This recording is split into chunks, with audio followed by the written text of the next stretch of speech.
کہاں چلے گئے تھے تم؟ سعد اسے دیکھتے ہوئے چلایا۔ وہ کچھ کہے بغیر اندر چلا آیا۔ میں تم سے کچھ پوچھ رہا ہوں۔ سعد دروازہ بند کر کے اس کے پیچھے آ گیا۔ سالار اپنی جیکٹ اتار رہا تھا۔ کہیں نہیں گیا تھا۔ اس نے جیکٹ ہینگ کرتے ہوئے کہا، تمہیں پتہ ہے میں نے تمہیں کتنا تلاش کیا ہے، کہاں کہاں فون کیے ہیں، اور اب تو میں اتنا پریشان ہو چکا تھا کہ پولیس کو فون کرنے والا تھا۔ تم آخر اس طرح نماز چھوڑ کر گئے کہاں تھے؟ سالار کچھ کہے بغیر اپنے جاگرز اتارنے لگا۔ میں نے تمہیں بتایا ہے، کہیں نہیں۔ تو پھر اب تک کہاں تھے؟ سعد اس کے سامنے آ کر کھڑا ہو گیا۔ وہیں تھا، مسجد کے پچھلے حصے میں، فٹ پاتھ پر۔ اس نے اطمینان سے کہا، واٹ؟ اتنے گھنٹے تم وہاں فٹ پاتھ پر برف میں بیٹھے رہے؟ سعد دم بخود رہ گیا۔ ہاں، کوئی تک بنتی ہے اس حرکت کی؟ وہ جھنجھلایا۔ نہیں، کوئی تک نہیں بنتی۔ سالار نے اسی طرح سیدھا بیڈ پر لیٹتے ہوئے کہا، کچھ کھایا ہے؟ نہیں۔ تو کھانا کھا لو۔ نہیں، بھوک نہیں ہے۔ وہ اب چھت پر نظریں جمائے ہوئے تھا۔ سعد اس کے قریب بیڈ پر بیٹھ گیا۔ تمہارے ساتھ آخر مسئلہ کیا ہے؟ بتا سکتے ہو مجھے؟ سالار نے گردن کی ہلکی سی حرکت سے اسے دیکھا۔ کوئی مسئلہ نہیں ہے، بے تاثر لہجے میں کہا گیا تھا۔ میں سمجھا تم اپنے اپارٹمنٹ چلے گئے ہو، مگر وہاں بار بار رنگ کرنے پر بھی تم نہ ملے۔ سعد بڑبڑا رہا تھا۔ سالار کی نظریں چھت پر ہی تھیں۔ اس سے بہتر تھا کہ میں تمہیں اپنے ساتھ نماز پڑھنے لے کر ہی نہ جاتا۔ آئندہ میرے ساتھ مت جانا تم۔ سعد نے ناراضگی سے کہا۔ وہ اب اس کے بیڈ سے اٹھ گیا تھا۔ کچھ دیر تک وہ اپنا کام نپٹا رہا تھا، پھر وہ نائٹ بلب آن کر کے اپنے بیڈ پر لیٹ گیا۔ اس نے ابھی آنکھیں بند کی ہی تھیں جب اسے سالار کی آواز سنی۔ سعد؟ ہاں؟ اس نے آنکھیں کھول دیں۔ یہ صراط مستقیم کیا ہوتا ہے؟ سادہ لہجے میں پوچھے گئے سوال نے سعد کو حیران کر دیا۔ اس نے گردن موڑ کر بائیں جانب بیڈ پر سیدھا لیٹے ہوئے سالار کو دیکھا۔ صراط مستقیم؟ سیدھے راستے کو کہتے ہیں۔ جانتا ہوں، مگر سیدھا راستہ کیا ہوتا ہے؟ اگلا سوال آیا۔ سعد نے اس کی طرف کروٹ لے لی۔ سیدھا راستہ مطلب نیکی کا راستہ۔ نیکی کیا ہوتی ہے؟ لہجہ ابھی بھی بے تاثر تھا۔ اچھے کام کو نیکی کہتے ہیں۔ اچھا کام؟ کوئی ایسا کام جو کسی دوسرے کے لیے کیا گیا ہو، کسی کی مدد کی گئی ہو، کسی پر مہربانی کی گئی ہو، وہ اچھا کام ہوتا ہے، اور ہر اچھا کام نیکی ہوتی ہے۔ ابھی کچھ گھنٹے پہلے ہی میں نے فٹ پاتھ پر ایک ہوکر کو $50 دیے، جبکہ وہ صرف $30 مانگ رہی تھی۔ اس کا مطلب ہے یہ نیکی ہوئی؟ سعد کا دل چاہا وہ ایک گھوسا اس کے منہ پر کھینچ کر دے مارے۔ وہ عجیب آدمی تھا۔ بکواس بند کرو اور سو جاؤ، مجھے بھی سونے دو۔ اس نے کمبل لپیٹ لیا۔ سالار کو حیرت ہوئی، وہ کس بات پر حیران ہوا تھا؟ تو یہ نیکی نہیں ہوئی؟ میں نے تم سے کہا ہے اپنا منہ بند کرو اور سو جاؤ۔ سعد ایک بار پھر دہاڑا۔ اتنا ناراض ہونے کی ضرورت تو نہیں ہے، میں نے تم سے ایک بہت معمولی سا سوال کیا ہے۔ سالار نے بڑے تحمل سے کہا۔ سعد یکدم کچھ مشتعل ہوتے ہوئے اٹھ کر بیڈ پر بیٹھ گیا۔ اس نے لیمپ آن کر دیا۔ تمہارے جیسے آدمی کو میں کیا صراط مستقیم سمجھاؤں؟ کیا تم پاگل ہو یا جاہل یا غیر مسلم ہو؟ کیا ہو؟ کچھ بھی نہیں ہو۔ تمہیں خود پتہ ہونا چاہیے کہ صراط مستقیم کیا ہوتا ہے، مگر تم جیسا آدمی جو مسجد میں نماز پڑھتے ہوئے نماز درمیان میں چھوڑ کر چلا جاتا ہے، وہ کیسے جان سکتا ہے یہ؟ میں نماز اس لیے چھوڑ کر چلا گیا کیونکہ تم کہتے ہو اس میں سکون ملے گا۔ مجھے سکون نہیں ملا، میں چھوڑ آیا۔ اس کے پرسکون انداز میں کہے ہوئے جملے نے سعد کو مزید مشتعل کیا تھا۔ تمہیں نماز میں اس لیے سکون نہیں ملا کیونکہ مسجد تمہاری جگہ نہیں ہے۔ تمہارے لیے سکون کی جگہ سینما، تھیٹر، بار اور کلب ہیں۔ مسجد تمہارے لیے نہیں ہے۔ تمہیں نماز میں سکون کہاں سے مل سکتا ہے؟ اور تم چاہتے ہو میں تمہیں بتاؤں صراط مستقیم کیا ہوتا ہے؟ وہ بیڈ پر سیدھا لیٹا، پلکیں جھپکائے بغیر سعد کو دیکھتا رہا۔ تمہارے جیسا شخص جو نماز سے بھاگ جاتا ہے، شراب پیتا ہے اور زنا کرتا ہے، وہ صراط مستقیم کا مطلب سمجھ ہی نہیں سکتا۔ تمہارا مطلب ہے جو شراب پیتے ہیں اور زنا کرتے ہیں مگر نماز سے بھاگتے نہیں، نماز بھی پڑھ لیتے ہیں، وہ صراط مستقیم کا مطلب سمجھتے ہیں اور صراط مستقیم پر ہیں۔ سعد کچھ بول نہیں سکا۔ مدھم آواز اور بے تاثر لہجے میں کیے گئے ایک ہی سوال نے اسے خاموش کر دیا تھا۔ سالار اب بھی اسی طرح اسے دیکھ رہا تھا۔ تم ان چیزوں کو نہیں سمجھ سکتے سالار، اس نے کچھ دیر خاموش رہنے کے بعد کہا۔ سالار کے کانوں میں ایک چماکے کے ساتھ ایک دوسری آواز گونج اٹھی تھی۔ ہاں، میں واقعی نہیں سمجھ سکتا۔ لائٹ آف کر دو، مجھے نیند آ رہی ہے۔ اس نے مزید کچھ کہے بغیر آنکھیں بند کر لی۔ مجھے پہلے ہی اندازہ تھا کہ تم اپنے اپارٹمنٹ پر ہی ہوگے، صرف تم نے جان بوجھ کر آنسر فون لگا دیا ہوگا۔ سعد اگلے دن 10 بجے سالار کے اپارٹمنٹ پر موجود تھا۔ سالار نے نیند میں اٹھ کر دروازہ کھولا تھا۔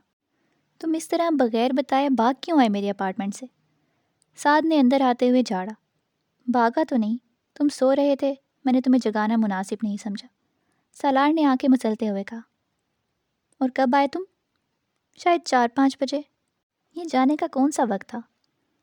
سعد نے تنگ آ کر کہا۔ اور تم اس طرح آئے کیوں؟ سالار کچھ کہنے کی بجائے لیونگ روم کے صوفے پر جا کر اوندھے منہ لیٹ گیا۔ شاید تم میری باتوں سے ناراض ہو گئے تھے، اسی لیے میں ایکسکیوز کرنے آیا ہوں۔ سعد نے دوسرے صوفے پر بیٹھتے ہوئے کہا۔ کون سی باتیں؟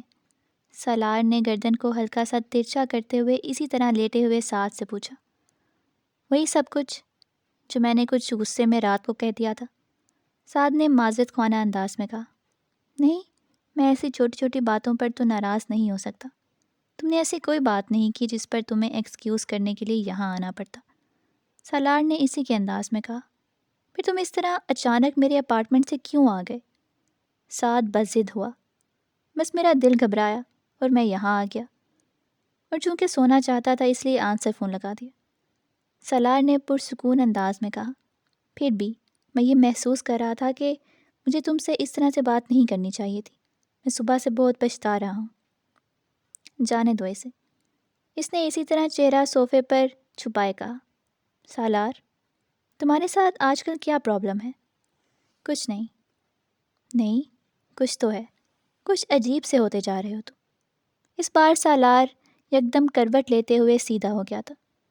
یوں ہی لیٹے ہوئے اس کی طرف دیکھتے ہوئے اس نے پوچھا۔ مثلاً کون سی باتیں عجیب سی ہوتی جا رہی ہیں مجھ میں؟ بہت ساری ہیں۔ تم بہت چپ چپ رہنے لگے ہو، چھوٹی چھوٹی باتوں پر الجھنے لگے ہو۔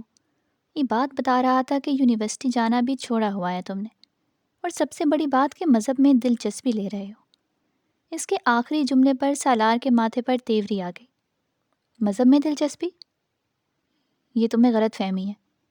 میں مذہب میں دلچسپی لینے کی کوشش نہیں کر رہا، میں صرف سکون حاصل کرنے کے لیے کوشش کر رہا ہوں، کیونکہ میں بہت ڈپریشن میں ہوں۔ مجھے زندگی میں کبھی اس طرح کا وہ اس حد تک ڈپریشن نہیں ہوا جس کا شکار میں آج کل ہوں، اور میں صرف اس ڈپریشن سے نجات حاصل کرنے کے لیے رات نماز پڑھنے کے لیے گیا تھا۔ اس نے بہت تیزی سے کہا۔ ڈپریشن کیوں ہے تمہیں؟ سعد نے پوچھا۔ اگر یہ مجھے پتہ ہوتا تو مجھے یقیناً ڈپریشن نہ ہوتا، میں اب تک اس کا کچھ نہ کچھ کر چکا ہوتا۔ پھر بھی کوئی نہ کوئی وجہ تو ہوگی، یوں بیٹھے بٹھائے ڈپریشن تو نہیں ہو جاتا، سعد نے تبصرہ کیا۔ سالار جانتا تھا وہ ٹھیک کہہ رہا ہے، مگر اسے وجہ بتا کر خود پر ہنسنے کا موقع فراہم نہیں کرنا چاہتا تھا۔ کسی دوسرے کے بارے میں تو مجھے پتہ نہیں، مگر مجھے تو بیٹھے بٹھائے ہی ہو جاتا ہے، سالار نے کہا۔ تم کوئی اینٹی ڈپریسنٹس لے رہے ہو؟ سعد نے کہا۔ میں ان کا ڈھیر لگا چکا ہوں، مجھے کوئی فرق نہیں پڑا۔ تم کسی سائیکیٹرسٹ سے مل لیتے۔ میں یہ کام تو کبھی نہیں کروں گا، میں تنگ آ چکا ہوں ان سے ملتے ملتے، کم از کم اب تو نہیں ملوں گا، سالار نے بے اختیار کہا۔ پہلے کس سلسلے میں ملتے رہے ہو تم؟ سعد نے کچھ چونک کر تجسس کے عالم میں پوچھا۔ بہت سی باتیں تھیں، تم انہیں رہنے دو۔ وہ اب چھت کو چپ چاپ گھور رہا تھا۔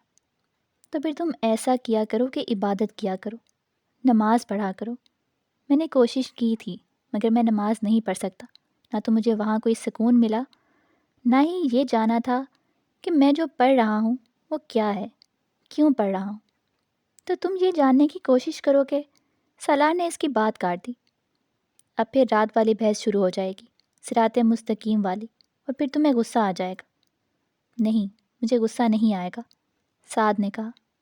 جب مجھے یہی نہیں پتہ کہ صراط مستقیم کیا ہے تو پھر میں نماز کیسے پڑھ سکوں گا؟ تم نماز پڑھنا شروع کرو گے تو تمہیں خود ہی پتہ چل جائے گا کہ صراط مستقیم کیا ہے۔ کیسے؟ تم خود ہی غلط کاموں سے پیچھے ہٹنے لگو گے، اچھے کام کرنے لگو گے۔ سعد نے وضاحت کرنے کی کوشش کی۔ مگر میں کوئی غلط کام نہیں کرتا اور نہ ہی مجھے اچھے کام کرنے کی خواہش ہے۔ میری زندگی نارمل ہے۔ تمہیں یہ احساس ہو بھی نہیں سکتا کہ تمہارا کون سا کام صحیح ہے اور کون سا غلط، جب تک کہ سالار نے اس کی بات کاٹ دی۔ صحیح اور غلط کام میرا مسئلہ ہے۔ ابھی تو مجھے بس بے سکونی رہتی ہے اور اس کا تعلق میرے کاموں سے نہیں۔ تم وہ کام کرتے ہو جو انسان کی زندگی کو بے سکون کر دیتے ہیں۔ مثلاً سالار نے چپتے ہوئے لہجے میں کہا، تم پورک کھاتے ہو۔ کم آن، وہ بے اختیار بلبلایا، پورک یہاں کہاں سے آ گیا؟ تو مجھے ایک بات بتاؤ۔ سالار اٹھ کر بیٹھ گیا۔ تم تو بڑی باقاعدگی سے نماز پڑھتے ہو، بڑی عبادت کرتے ہو۔ نماز نے تمہاری زندگی میں کون سی تبدیلیاں لائی ہیں؟ مجھے بے سکونی نہیں ہے۔ حالانکہ تمہارے فارمولے کے مطابق تمہیں بھی بے سکونی ہونی چاہیے، کیونکہ تم بھی بہت سے غلط کام کرتے ہو۔ سالار نے ترکی بترکی جواب دیا۔ مثلاً میں کیا غلط کام کرتا ہوں؟ تم جانتے ہو، میرے دہرانے کی ضرورت نہیں ہے۔ میں نہیں جانتا، تم دہراؤ۔ سعد نے جیسے اسے چیلنج کیا۔ سالار اسے کچھ دیر دیکھتا رہا، پھر اس نے کہا، میں نہیں سمجھتا سعد کہ صرف عبادت کرنے سے زندگی میں کوئی نمایاں تبدیلی لائی جا سکتی ہے۔ اچھے کاموں یا کردار کا تعلق عبادت کرنے یا نہ کرنے سے نہیں ہوتا۔ سعد نے اس کی بات کاٹ دی۔ میں اسی لیے تم سے کہتا ہوں کہ اپنے مذہب میں کچھ دلچسپی لو اور اسلام کے بارے میں کچھ علم حاصل کرو، تاکہ اپنی اس غلط قسم کی فلسفی اور سوچ کو بدل سکو۔ میری سوچ غلط نہیں ہے۔ میں نے مذہبی لوگوں سے زیادہ جھوٹا، منافق اور دھوکے باز نہیں دیکھا۔ میں امید کرتا ہوں تم برا نہیں مانو گے، مگر میں سچ کہہ رہا ہوں۔ ابھی تک مجھے 3 ایسے لوگوں سے واسطہ پڑا جو بہت مسلمان بنتے ہیں اور اسلام کی بات کرتے ہیں اور فیک ہیں۔ وہ بڑی تلخی سے کہہ رہا تھا۔ سب سے پہلے میں ایک لڑکی سے ملا۔ وہ بھی بڑی مذہبی بنتی تھی، پردہ کرتی تھی، بڑی پارسا اور پاک باز ہونے کا ڈرامہ کرتی تھی، اور ساتھ ہی ایک لڑکے کے ساتھ افیئر چلا رہی تھی۔ اپنے منگیتر کے ہوتے ہوئے اس کے لیے گھر سے بھاگ گئی تھی۔ اسے ضرورت پڑی تو اس نے ایک ایسے شخص کی بھی مدد لی جسے وہ برا سمجھتی تھی، یعنی اسے اپنے فائدے کے لیے استعمال کرنے میں کوئی آر نہیں سمجھا۔ اس کے بعد میں ایک اور آدمی سے ملا جس نے داڑھی رکھی ہوئی تھی، بڑا پکا اور سچا قسم کا مسلمان تھا، لیکن اس نے اس لڑکی کی مدد نہیں کی جس نے اس سے بھیک مانگنے کی حد تک مدد مانگی تھی۔ اس نے اس لڑکی سے شادی نہیں کی جس سے وہ محبت کے نام پر بے وقوف بناتا رہا، اور ابھی کچھ عرصہ پہلے میں یہاں امریکہ میں اس سے ملا تو اس کی داڑھی بھی غائب ہو چکی تھی، شاید اس کے اسلام کے ساتھ۔ وہ ہنسا، اور تیسرے تم ہو۔ تم پورک نہیں کھاتے، صرف یہ ایک حرام کام ہے جو تم نہیں کرتے، باقی سب تمہارے لیے جائز ہے۔ جھوٹ بولنا، شراب پینا، زنا کرنا، کلب میں جانا، غیبت کرنا، دوسروں کا مذاق اڑانا۔ حالانکہ ویسے تم بڑے نیک ہو، تم نے داڑھی رکھی ہوئی ہے۔ تم میرا دماغ کھا جاتے ہو اسلام کی باتیں کرتے ہوئے، زبردستی نماز پڑھانے پر تلے رہتے ہو، ہر بات میں مذاق کا حوالہ لے جاتے ہو، یہ آیت اور حدیث، وہ آیت اور یہ حدیث، اس کے علاوہ تمہاری زبان پر اور کچھ ہوتا ہی نہیں۔ اور جب میں تمہارا عمل دیکھتا ہوں تو میں ذرا بھر بھی تم سے متاثر نہیں ہوتا۔ کتنا مشکل ہوتا ہے اسلام کے بارے میں تمہارا لیکچر سننا، میں تمہیں بتا نہیں سکتا۔ مجھ میں اور تم میں زیادہ فرق تو نہیں ہے۔ تم داڑھی رکھ کر اور اسلام کر کے وہ سارے کام کرتے ہو جو میں داڑھی اور اسلام کی بات کیے بغیر کرتا ہوں۔ عبادت نے کیا انقلاب برپا کیا ہے تمہاری زندگی میں، سوائے اس کے کہ تم میں ایک خوش فہمی ہو گئی ہے کہ تم سیدھی جنت میں جاؤ گے اور ہم سارے دوزخ میں۔ تمہارے قول و فعل میں اگر یہ تضاد نہ ہوتا تو میں کبھی تم سے یہ سب نہ کہتا۔ میں ریکویسٹ کر کے کہتا ہوں کہ تم دوسروں کو مذہب کی طرف راغب کرنے کی کوشش نہ کیا کرو، کیونکہ میں سمجھتا ہوں کہ تم خود بھی مذہب کے صحیح مفہوم سے واقف نہیں ہو۔ اب میری ان ساری باتوں کو مائنڈ مت کرنا۔ سالار اب ٹیبل پر پڑا ایک سگریٹ سلگا رہا تھا۔ ساتھ تقریباً گونگا ہو گیا تھا۔ ٹھیک ہے، مجھ سے کچھ غلطیاں ہو جاتی ہیں، مگر اللہ انسان کو معاف کر دیتا ہے، اور میں نے کبھی یہ تو نہیں کہا کہ میں بہت اچھا مسلمان ہوں اور میں صرف جنت میں جاؤں گا، لیکن میں اگر ایک اچھا کام کرتا ہوں اور دوسروں کو اس کی ہدایت کرتا ہوں تو یہ اللہ کی طرف سے مجھ پر فرض ہے۔ سعد نے کچھ دیر خاموش رہنے کے بعد اس سے کہا، سعد تم خواہ دوسروں کی ذمہ داری اپنے سر پر مت لو، پہلے اپنے آپ کو ٹھیک کرو، پھر دوسروں کو ٹھیک کرنے کی کوشش کرو تاکہ کوئی تمہیں منافق نہ کہہ سکے۔ اور جہاں تک اللہ کے معاف کر دینے کا تعلق ہے، تو اگر تمہارا یہ خیال ہے کہ وہ تمہاری غلطیوں کو معاف کر سکتا ہے تو پھر وہ ہمیں بھی معاف کر سکتا ہے۔ ہمارے گناہوں کے لیے تم اگر یہ سمجھتے ہو کہ لوگوں کو اسلام کی طرف راغب کرنے سے تمہاری نیکیوں میں اضافہ ہوگا اور تم اپنے گناہوں سمیت اللہ کے قریب ہو جاؤ گے، تو ایسا نہیں ہو سکتا۔ بہتر ہے تم اپنا ٹریک ریکارڈ ٹھیک کرو، صرف اپنے آپ کو دیکھو، دوسروں کو نیک بنانے کی کوشش نہ کرو، ہمیں برا ہی رہنے دو۔ اس نے ترشی سے کہا۔ اس لمحے اس کے دل میں جو آیا اس نے سعد سے کہہ دیا۔ جب وہ خاموش ہوا تو سعد اٹھ کر چلا گیا۔ اس دن کے بعد اس نے دوبارہ کبھی سالار کے سامنے اسلام کی بات نہیں کی۔ وہ اس ویکنڈ پر بہت دنوں کے بعد کسی ریسٹورانٹ گیا تھا۔ اپنا آرڈر پلیس کرنے کے بعد وہ ریسٹورانٹ کے شیشوں سے باہر سڑک کو دیکھنے لگا۔ جس میز پر بیٹھا تھا وہ کھڑکی کے قریب تھی، اور قدآور کھڑکیوں کے شیشوں کے پاس بیٹھ کر اسے یوں ہی محسوس ہو رہا تھا جیسے وہ باہر فٹ پاتھ پر بیٹھا ہوا تھا۔ کسی لڑکی کی سسکیوں نے اس کی محویت کو توڑا تھا۔ اس نے بے اختیار مڑ کر دیکھا۔ اس سے پچھلی میز پر ایک لڑکا اور لڑکی بیٹھے ہوئے تھے۔ لڑکی کسی بات پر روتے ہوئے سسکیاں لے رہی تھی اور ٹیشو کے ساتھ اپنے آنسو پوچھ رہی تھی۔ لڑکا اس کے ہاتھ کو تھپ تھپاتے ہوئے شاید اسے تسلی دے رہا تھا۔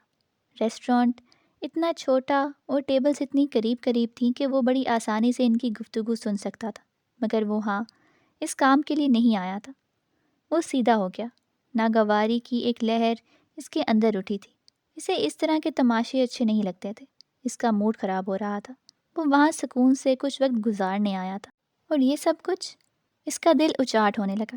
وہ دونوں رشین تھے اور اسی زبان میں ایک دوسرے سے باتیں کر رہے تھے۔ وہ ایک بار پھر کھڑکی سے باہر دیکھنے لگا، مگر غیر محسوس طور پر اس کی سماعتیں انہی سسکیوں پر مرکوز تھیں۔ اس نے کچھ دیر بعد مڑ کر ایک بار پھر اس لڑکی کو دیکھا۔ اس بار اس کے مڑنے پر لڑکی نے بھی نظریں اٹھا کر اسے دیکھا۔ چند لمحوں کے لیے ان دونوں کی نظریں ملی تھیں، اور وہ چند لمحے اس پر بہت بھاری گزرے تھے۔ اس کی آنکھیں متورم اور سرخ ہو رہی تھیں۔ اسے یکدم ایک اور چہرہ یاد آیا، امامہ ہاشم کا چہرہ، اس کی متورم آنکھیں۔ ویٹر اس کا آرڈر لا چکا تھا اور اسے سرو کر رہا تھا۔ اس نے پانی کے چند گھونٹ پیتے ہوئے اس کا چہرہ اپنے ذہن سے جھٹکنے کی کوشش کی۔ اس نے چند گہرے سانس لیے۔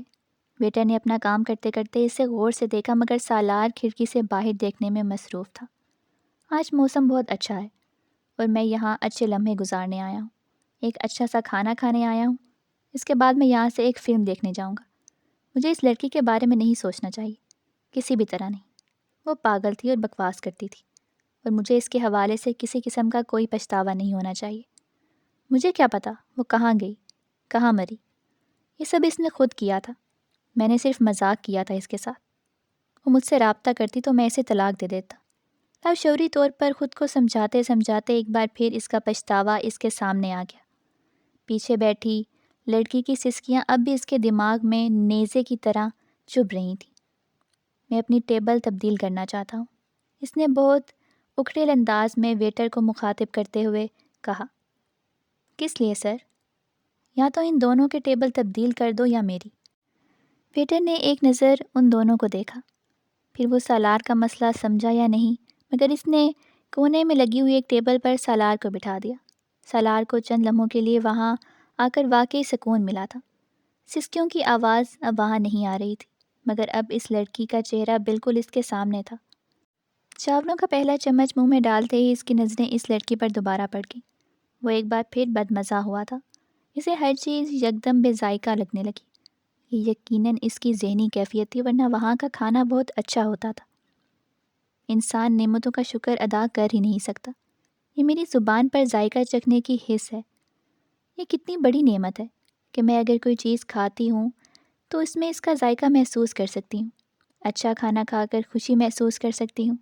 بہت سے لوگ اس نعمت سے بھی محروم ہوتے ہیں۔ اس کے کانوں میں ایک آواز گونجی تھی، اور یہ شاید انتہا ثابت ہوئی۔ وہ کسی آتش فشاں کی طرح پھٹ پڑا۔ اس نے پوری قوت سے چمچ اپنی پلیٹ میں پٹکا اور بلند آواز میں دہاڑا، shut up, just shut up. Restaurant میں یکدم خاموشی چھا گئی۔ یو بچ باسٹرڈ، جسٹ شٹ اپ۔ وہ اب اپنی سیٹ پر کھڑا ہو گیا تھا، اس کا چہرہ سرخ ہو رہا تھا۔ تو میرے ذہن سے نکل کیوں نہیں جاتی؟ دونوں کنپٹیوں پر ہاتھ رکھے ہوئے وہ چلایا، میں تمہیں مار ڈالوں گا اگر تم مجھے دوبارہ نظر آئی تو۔ وہ ایک بار پھر چلایا اور پھر اس نے پانی کا گلاس اٹھا کر پانی پیا، اور اس وقت پہلی بار اسے ریسٹورینٹ میں بیٹھے ہوئے لوگوں اور ان کی نظروں کا احساس ہوا۔ وہ سب اسے دیکھ رہے تھے۔ ایک ویٹر اس کی طرف آ رہا تھا، اس کے چہرے پر تشویش تھی۔ آپ کی طبیعت ٹھیک ہے سر؟ سالار نے کچھ بھی کہے بغیر اپنا والیٹ نکالا اور چند کرنسی نوٹ ٹیبل پر رکھ دی۔ ایک لفظ بھی مزید کہے بغیر وہ ریسٹورینٹ سے نکل گیا۔ وہ امامہ نہیں تھی، ایک بھوت تھا جو اسے چپٹ گیا تھا۔ وہ جہاں جاتا وہ وہاں ہوتی، کہیں اس کا چہرہ، کہیں اس کی آواز، اور جہاں یہ دونوں چیزیں نہ ہوتی وہاں سالار کا پچھتاوا ہوتا۔ وہ ایک چیز بھولنے کی کوشش کرتا تو دوسری چیز اس کے سامنے آ کر کھڑی ہو جاتی۔ بعض دفعہ وہ اتنا مشتعل ہو جاتا کہ اس کا دل چاہتا وہ اسے دوبارہ ملے تو وہ اس کا گلا دبا دے یا اسے شوٹ کر دے۔ اسے اس کی ہر بات سے نفرت تھی۔ اس رات اس کے ساتھ سفر میں گزارے ہوئے چند گھنٹے اس کی پوری زندگی کو تباہ کر رہے تھے۔